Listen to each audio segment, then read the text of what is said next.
आप सबको बताने वाले हैं आखिरकार सन क्या है। जो हमारा सन है एक प्रकार का स्टार है। स्टार क्या है?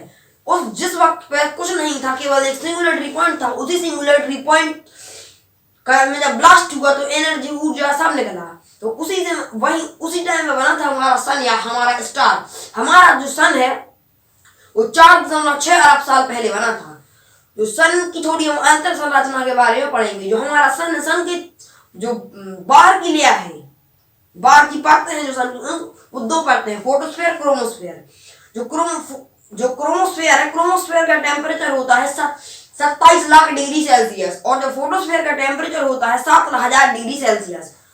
अब जो सन है उसके हम अंदर की लेयर के बारे में थोड़ा बहुत पढ़ेंगे। जैसे कि ये हमारा सन है, ये हमारा सन है। तो जो सन है, सन में 3 लेयर्स हैं। पहली तो कोर है, कोर में फ्यूजन होता है, हाइड्रोजन और हीलियम का फ्यूजन होता है हमारी कोर में। कोर का टेम्परेचर 1,60,00,000 डिग्री सेल्सियस तक होता है। और नेक्स्ट लेयर है हमारी एक लेयर रेडियो एक्टिव जोन। ये लेयर सबसे खतरनाक लेयर है। कैसे खतरनाक लेयर है? क्योंकि इसमें रेडिएशन भरा हुआ है पर दिखता नहीं है। क्योंकि अगर आप अपना मोबाइल अपने पास रखे हुए हैं तो उसका रेडिएशन आपको दिखेगा नहीं, पर आपके ऊपर उसका इफेक्ट जरूर होगा। ऐसे ही जो सन है, सन की रेडियो एक्टिव जोन में रेडिएशन है 3 प्रकार की, गामा रेडिएशन, फोटोन रेडिएशन और radioactive bulb. Radioactive zone है वो तो उसमें रेडिएशन हो गई, gamma radiation, photon radiation, X-ray radiation, ये 3 रेडिएशन है उसमें। अब ये 3 क्या काम करते हैं? जो फोटोन रेडिएशन है, फोटोन रेडिएशन तो हमारी पृथ्वी पे आ रहा है।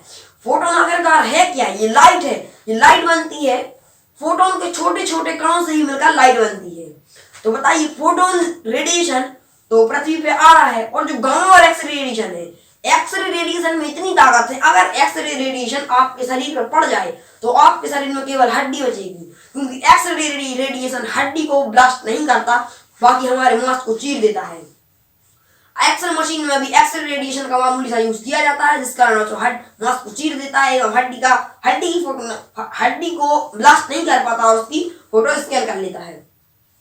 अब आते हैं गामा रेडिएशन। भाई ये गामा रेडिएशन ऐसा रेडिएशन है, अगर इसको आपके ऊपर गिरा दिया जाए ना तो ये अपन पैर थपथपाते हैं उसमें से कुछ कण निकलते हैं, आप वैसे हो जाओगे, आपकी राख भी नहीं बचेगी। क्योंकि गामा रेडिएशन एक सुपरसोनिक पावरफुल रेडिएशन है। सन का एक ऐसा रेडिएशन है गामा रेडिएशन, जिससे अगर वह पृथ्वी पे आ गया तो पेड़ पौधे पानी कुछ भी नहीं बचेगा, पृथ्वी पे जीवन असंभव हो जाएगा। अब सवाल ये उठता है, गामा रेडिएशन और एक्सरे रेडिएशन पृथ्वी में क्यों नहीं आ पाता, केवल फोटोन रेडिएशन क्यों आता है? Next step. अब जो उसकी दूसरी लेयर है सन की, उसको हम कन्वेक्शनल जोन कहते हैं। कौन सा? Convectional zone. जो कन्वेक्शनल जोन है, कन्वेक्शनल जोन के अंदर वो है हाइड्रोजन सेल्स है।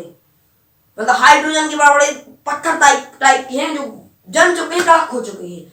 उन्हीं के कारण उसमें थोड़ी थोड़ी पोल्स हैं और वही कारण है कि फोटोन पृथ्वी पर आ जाता है और एक्सरे और गामा नहीं आ पाता। क्योंकि जो एक्सरे रेडिएशन और गामा रेडिएशन वह हमेशा सीधा जाता है और जो हमारा फोटोन रेडिएशन है वह लाइट है। आप तो खुद देख सकते हैं, लाइट कहीं से भी निकल जाती है। जय हिंद दोस्तों।